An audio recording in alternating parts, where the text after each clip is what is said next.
What is it that I guess I think about the few people I've gone through life and death situations with, and I feel a very special, strong bond to them that was catalyzed by the peril that we went through together, and I watched how they performed.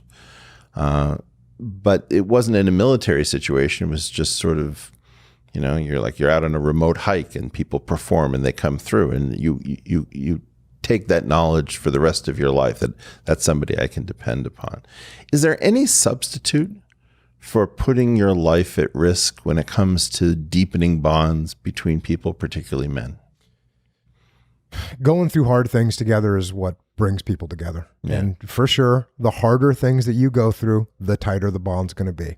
So if you take the military, for example, to start with the military, well, the first thing you do is you put them through boot camp, like we talked about. Well, that's hard. And you go and you form bonds with other people that went through boot camp. We all kind of have that common bond.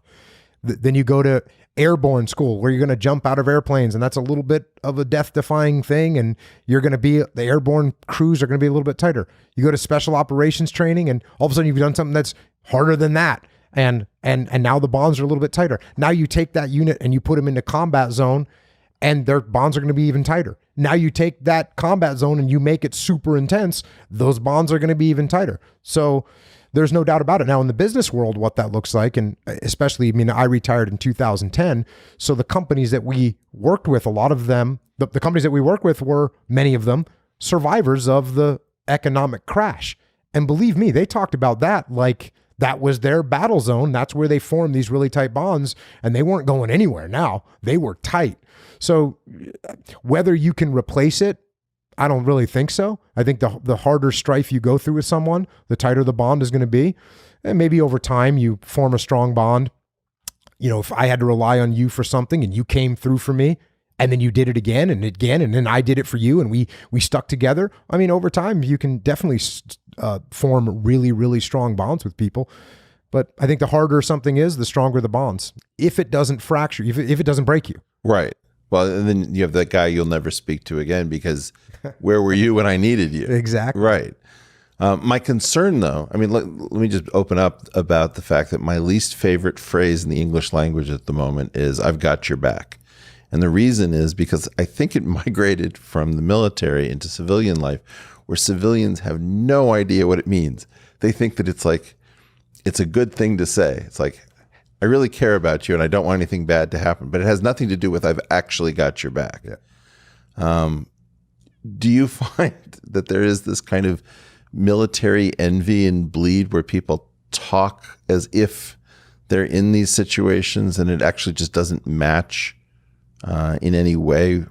I don't know if it's envy or if it's just slang terms that expand over time. There's slang terms that we use all the time. Well, farming, sports, and the military provide a lot of language. Right. Yeah. So I don't think that when someone says, "I got your back," you and I are hey, I'm going to go to McDonald's. Right. I got your back. You need anything? Let me grab you some chicken nuggets over here. I don't think that my intent in saying that wouldn't be like, "Hey, brother, I got your back with the chicken nuggets deep."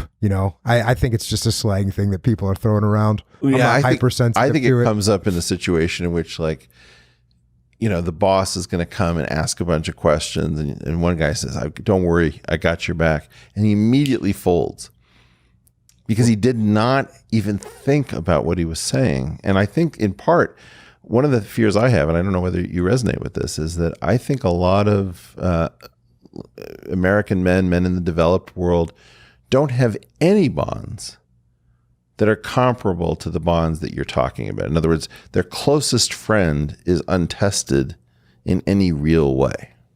Yeah, that's not good. That's not good. You definitely want to have some friends that, when you call them, they will answer. And when you make a request, they will deliver. And you don't need a big group of friends like that, but it's nice to have a few. One of the things that I'm curious about is that I'm seeing kids not be allowed to work out their own problems, and that they're taught if anything goes wrong, immediately go find an authority figure. And as a result, I worry that these kids are never going to have those strong bonds because you have to get into trouble and out of trouble repeatedly with the same people. Do you think there's anything to that? Yeah, definitely. You form good bonds doing hard things and also when you get in trouble.